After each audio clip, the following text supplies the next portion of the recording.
আসসালামু আলাইকুম। বাংলাদেশের নাগরিকরা তার অধিকার আদায়ের জন্য বা শ্রমিকরা তাদের অধিকার আদায়ের জন্য রাজপথে নামবে, আন্দোলন করবে, সংগ্রাম করবে, এটাই স্বাভাবিক।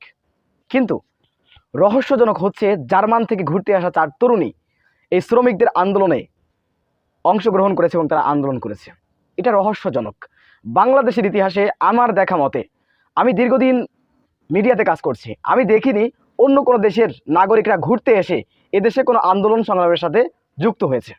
রহস্যজনক একটি ভিডিও আপনাদের মাঝে নিয়ে এসেছি, রহস্য ঘেরা। জার্মান থেকে ঘুরতে আসা 4 তরুণী আজকে শ্রমিকদের আন্দোলনে অংশ নিয়েছে এবং তারা তো বাংলাদেশের ভাষা বোঝে না, তারা তাদের সাথে আন্দোলনে অংশগ্রহণ করছে, সামনে রয়েছে, মিছিলের সামনে রয়েছে। এটি কিন্তু রহস্যজনক মনে হচ্ছে। আসলে কি ঘটেছে, কি মনে হচ্ছে? সুপ্রদর্শক, সর্বপ্রথম আমরা ভিডিওটি দেখে আসবো। জার্মান 4 তরুণী শ্রমিকদের আন্দোলনে অংশগ্রহণ করেছে, আমরা সেই ভিডিও ফুটেজটাকে দেখে আসবো।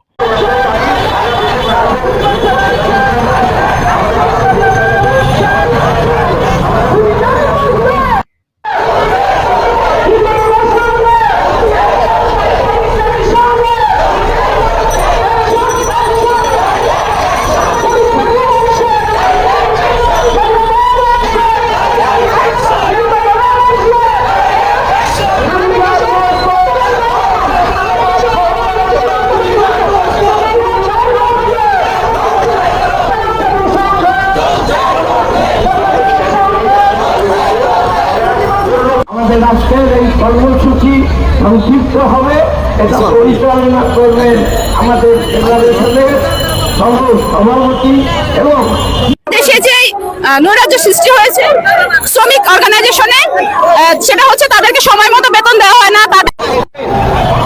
কোনো জায়গায় কোনো সমস্যা হলে, কোনো কারখানায় কোনো শ্রমিকরা কোনো দাবি দাবা উত্থাপন করলে শ্রমিকদেরকে ব্ল্যাকলিস্ট করা হয়, অর্থাৎ কালো তালিকাভুক্ত করা হয়।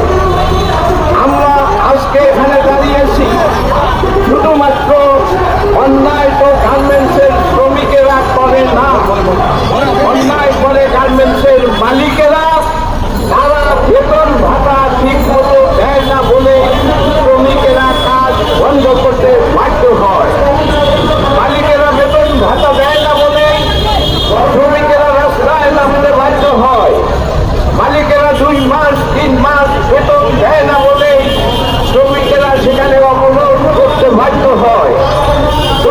আমার শ্রমিক ভাই বোনেরা, সংগ্রামী উপস্থিতি, আপনারা জানেন বিগত সরকার যখন ছিল তখন ওই গার্মেন্টস মালিকেরা যারা শ্রমিকদেরকে তার প্রভাব খাটিয়ে ঢাকায় নির্যাতন করে এসেছিল, যেভাবে তাদের মুখ বন্ধ করে রেখেছিল, তাদের বাক স্বাধীনতা কেড়ে নিয়েছিল, তখন এই শ্রমিকেরা কথা বলতে পারে না। আর সেই সুবাদে এই গার্মেন্টস মালিকেরা ওই স্বৈরাচার সরকারের পৃষ্ঠপোষক এবং স্বৈরাচারী সরকারের পৃষ্ঠপোষকতায় তারা দিনের পর দিন শ্রমিক হয়রানি করে এসেছিল। তাই যখন এই বৈষম্য বিরোধী এবং গণঅভ্যুত্থান শুরু হলো, তারপরে যখন এই মানুষেরা স্বাধীনতা পেল, তখন থেকে ওই সকল স্বৈরাচার সরকারের যে মজুর ভিত্তিক মালিকেরা তারা শ্রমিকদেরকে বিভিন্ন কৌশলে হয়রানি নির্যাতন শুরু করলো আবারও। কারণ তারা জানে যে এখন নির্যাতন করলে শ্রমিকেরা প্রতিবাদ করবে, আর এই প্রতিবাদটা হবে দেশের জন্য অশুভকর। তাই তারা জেনে বুঝে এই শ্রমিকদেরকে নির্যাতন শুরু করেছে। আমরা তাই এই নতুন সরকারকে বলতে চাই, এই সকল মালিকদেরকে চিহ্নিত করুন, অতি দ্রুত তাদের বিরুদ্ধে ব্যবস্থা নিন, আর না হলে তারা এই দেশের শিল্পকে কিন্তু ধ্বংস করে ফেলবে। সম্মানিত উপস্থিতি, আপনারা জানেন পুলিশের মধ্যে পরিবর্তন এসেছে, সকল প্রশাসনের মধ্যে পরিবর্তন এসেছে, কিন্তু আমরা যদি বলতে চাই এই শিল্প পুলিশের মধ্যে কোনো পরিবর্তন আসে নাই। তারা প্রতিনিয়ত এই সকল স্বৈরাচার মালিকদের প্রতিনিয়ত সহযোগিতা করে এসেছে। শ্রমিকেরা কোনো কথা বলতে চাইলে তাদেরকে রাতের বেলায় তাদেরকে হুমকি ধামকি, তাদের বাসায় গিয়ে হুমকি ধামকি দেওয়া হচ্ছে। সম্মানিত উপস্থিতি, আমরা আসলে এই শ্রমিক নির্যাতনের প্রতিবাদে যখন আমরা তো একটি মানববন্ধন করতে চেয়েছিলাম, সেই শিল্প পুলিশের প্রতিনিধিরা আমাদেরকে রাতের বেলা হুমকি দেওয়া হচ্ছে। আপনারা কি বেঁচে থাকতে চান কিনা? আপনাদের কিন্তু অবস্থা খারাপ হবে, আপনারা কোনো কথা বলতে পারবেন না, তাহলে কিসের বৈষম্য বিরোধী আন্দোলন হলো, কিসের স্বাধীনতা পেলাম?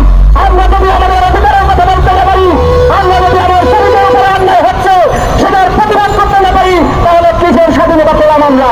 তাই আমরা বলতে চাই, চিহ্নিত করে যে সকল গার্মেন্টস মালিকেরা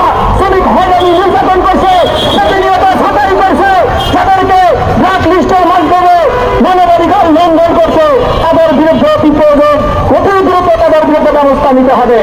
সম্মানিত উপস্থিতি, আমি সকল মালিকের কথা বলছি না।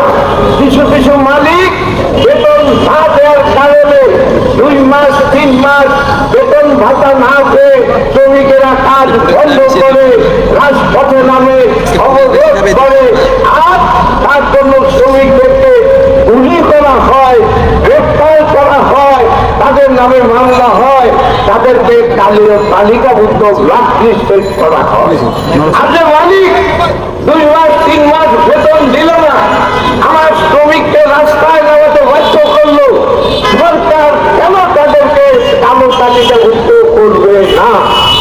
আমরা তাই আজকে এখানে দাঁড়িয়েছি, যে সকল মালিক শ্রমিকদের 2 মাস 3 মাস যাবৎ বেতন দেয় না, বাকি রাখে, এবং তার কারণে শিল্পাঞ্চলে শ্রমিকেরা রাস্তায় নেমেছে। আপনারা দেখেছেন গত পরশু নারায়ণগঞ্জে তো বসুন্ধরায় শ্রমিকেরা রাস্তায় নামতে বাধ্য হয়। তাদের তত্ত্বাবধানে শ্রমিকদের বেতন পরিশোধ শুরু। এটাই এই মালিকদের কারণে চট্টগ্রাম গাজীপুরে শ্রমিক বিক্ষোভ, রাস্তা অবরোধ হচ্ছে। যখন আশুলিয়ায় তো সুপ্রিয় দর্শক, আপনারা দেখলেন 4 জন জার্মান নাগরিক মেয়ে তরুণী, তারা সেই মেয়েগুলো সামনে থেকে আন্দোলন করছে, আন্দোলনে অংশ নিয়েছে।